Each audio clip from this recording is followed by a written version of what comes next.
বলিউডের বাদশাহ শাহরুখ খান শুধুমাত্র এন্টারটেনমেন্ট নয়, যখনই দেশের কথা আসে তখনই তার কণ্ঠস্বর হয় আরও জোরালো। সম্প্রতি মুম্বাইয়ের এক অনুষ্ঠানে তিনি যে শান্তির বার্তা দিলেন তা প্রতিটি ভারতবাসীর হৃদয় ছুঁয়েছে। শনিবারের এই অনুষ্ঠানে শাহরুখ 2008 সালের 26/11-র ভয়াবহ ঘটনা স্মরণ করেন। সেই হামলায় শহীদ হওয়া এবং যাদের জীবন এক মুহূর্তে বদলে গিয়েছিল তাদের প্রতি তিনি গভীর শ্রদ্ধা জানান। পেহেলগাঁও কাণ্ড ও সাম্প্রতিক দিল্লি বিস্ফোরণের নিহতদের প্রতিও শ্রদ্ধা জানিয়েছেন শাহরুখ। এরপর মঞ্চে দাঁড়িয়ে তিনি ভারতীয় সেনার উদ্দেশ্যে যে কথাগুলি বললেন তা এক কথায় অসাধারণ। শাহরুখ বলেন, কেউ যদি আপনাদের প্রশ্ন করেন আপনারা কি করেন, গর্বের সঙ্গে বলবেন আপনারা দেশকে রক্ষা করেন। তিনি আরও বলেন, কেউ যদি আপনাদের প্রশ্ন করেন আপনারা কত টাকা বেতন পান, তাহলে বলবেন আপনারা 145 কোটি মানুষের আশীর্বাদ পান। খবরের বাকি অংশ বলার আগে আমি আপনাদের বলতে চাই যে আপনারা এডুভবন মোবাইল অ্যাপের নাম তো নিশ্চয়ই শুনেছেন।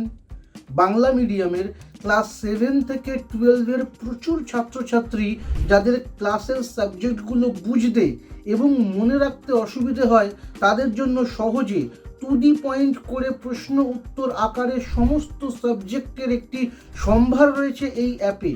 রয়েছে সহজভাবে ইংরেজি গ্রামার এবং স্পোকেন ইংলিশের ফর্মুলা। তাহলে আর দেরি কেন, গুগল প্লে স্টোর থেকে ডাউনলোড করে নাও এখনই।